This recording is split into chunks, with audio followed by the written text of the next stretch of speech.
Here's some of the examples of the active control devices that are out there and can be applied at a crossing. There are many, many different devices out there.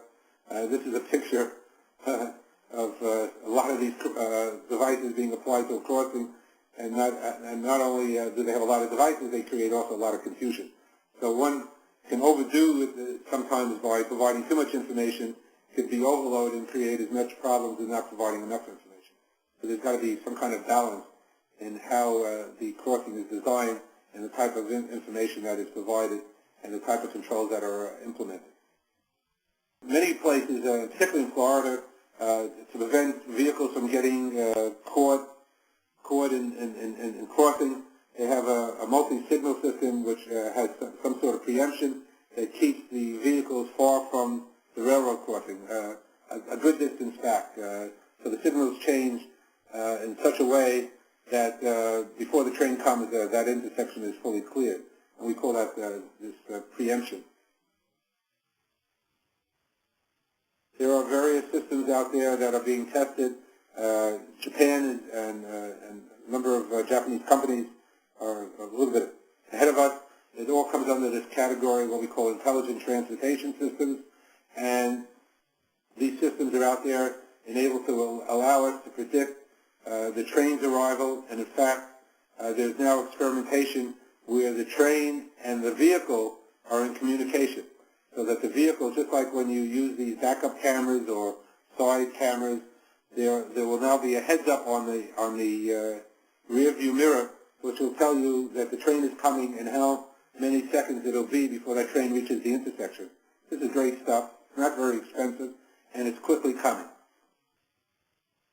This is the federal laws and the requirements in terms of how much time is required and should be provided at crossings. And this is F49 CFR 234.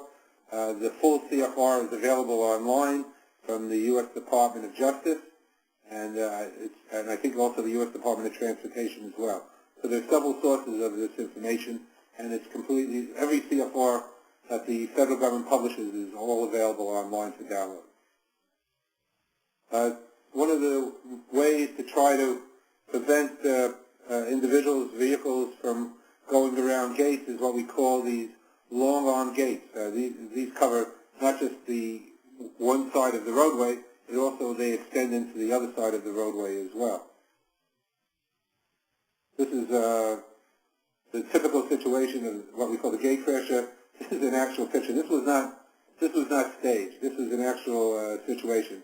I live in a community in the summer in Long Island, and to get to our community, you have to cross a crossing, which is it's a public crossing. And one of my neighbors, and knows in the business I'm in, did just exactly this because the gate was down so long, and the person got annoyed and had this big SUV and went around the gate. 5 seconds later, the train came through. Lucky person. Another approach to prevent this from happening, they put this median barrier. You see this median barrier in both pictures to prevent the vehicles from going around. This has been very effective. This is totally eliminated. Where these have been applied, it is totally eliminated at going around the gate. And one of the reasons that cars go around the gate, trains, not so much freight trains, but passenger trains, there may be a station off stage right or a stage left, and the train may be staying there an exorbitant length of time. It may be the starting point of the train. I have a situation where the train would start at a particular location, and there was a truck terminal, and the trucks always go around the gate or through the signals because the train can sit for 5 or 10 minutes, and because the train is so close and because of the federal regulations, the gate comes down, and the truck can stand there for 5 or 6 minutes. And you know a truck driver is not going to do that. They go around the gate. But the trains are somewhat cognizant of this, and keep that in mind. The trains that are at the station, not the trains that are coming into the station. This is the gates in all 4 quadrants of a roadway, whether it's obtuse, acute, or right angle. In case of left turns, this is sometimes a problem where you're driving up a roadway and you want to make a left turn across a railroad crossing, and this generally is an industrial. This is very common in industrial areas, and they were having lots of problems and accidents and situations. So these lights are now installed overhead, which provide guidance for the vehicles before they cross into these industrial parks. This you won't find too much in residential areas, but you find this really in industrial areas, pretty predominant. In terms of pedestrian solutions, they have these various gate solutions to, in addition to regular gates, they have physical gates to keep the pedestrians off the right-of-way when the train is approaching the crossing. And these are some examples of pedestrian solutions. And pedestrian warning signs, and pedestrian gates. And this is the dynamic envelope in terms of where we need to provide protection. This is, a train is a little bit bigger than the track. Generally speaking, this train can measure from 10 feet to 10 feet, 6 or 8 inches. But the track is somewhat less, and you can see where the track is right here. So, standing very close to the track could be a dangerous situation as well. And this is about the conspicuity. These are all the lights on a locomotive, and this has done a tremendous job in reducing accidents at crossings. There's two different types of signal preemption. There's the simultaneous and the advanced. I'm not going to get into it because we're running out of time. These are the standards for preemption. And some of the things that must be taken into consideration in terms of designing preemption: is there enough storage space, the traffic volumes, how quickly the vehicles pass through the crossing, the queuing available, how long it takes a pedestrian to cross. We live in the winter in Delray Beach, and we have a crossing, a street crossing of approximately 8 lanes, 7 or 8 lanes, and the crossing, they give you 6 seconds for the pedestrian to cross. And you know what happens. Pedestrians just don't cross because you can't do it. This is the type of thing you find in urbanized areas. It's pre-signaled so that the intersection is kept clear because traffic is stopped long before it gets into the envelope of the crossing area.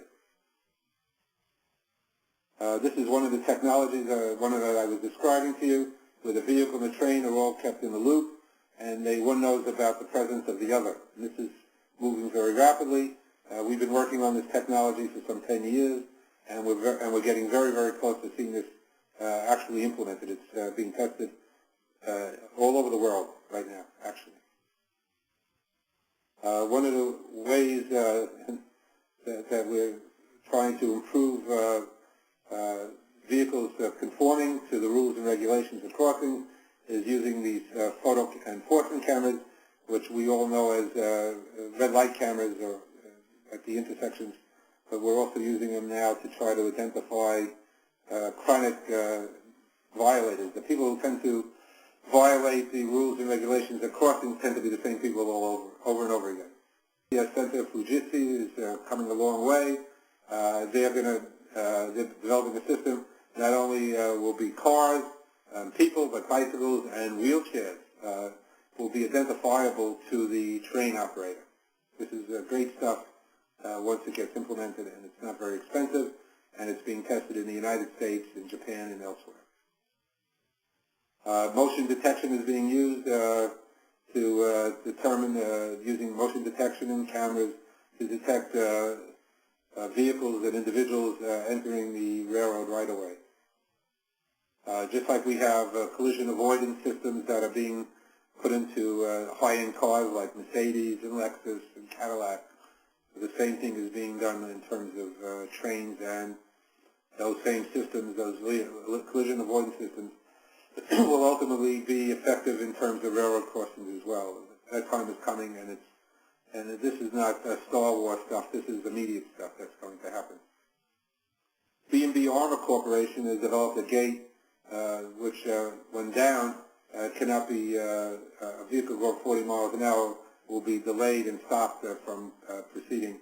The technology is somewhat similar to the technology that's used on on aircraft carriers to stop airplanes. One thing that's interesting, every child in Australia must go to coursing school, and this is a sample of 3 different coursing schools. The only coursing school that I'm familiar with in the United States is one on Long Island, and it's run by a county, and they invite school districts from all over Long Island. It's Brookhaven County, a town, Brookhaven Town, and they run a crossing school. And I mentioned before, there's a gate that's for trains and not for vehicles in the United Kingdom. And these are some non-typical crossings. There's a lot of Samaritan groups out there that are making an effort to try to outreach to children and adults into the safe way of crossing. And of course, we all have a duty of care, all of us who are involved in the railroad crossings, to make sure they're safe.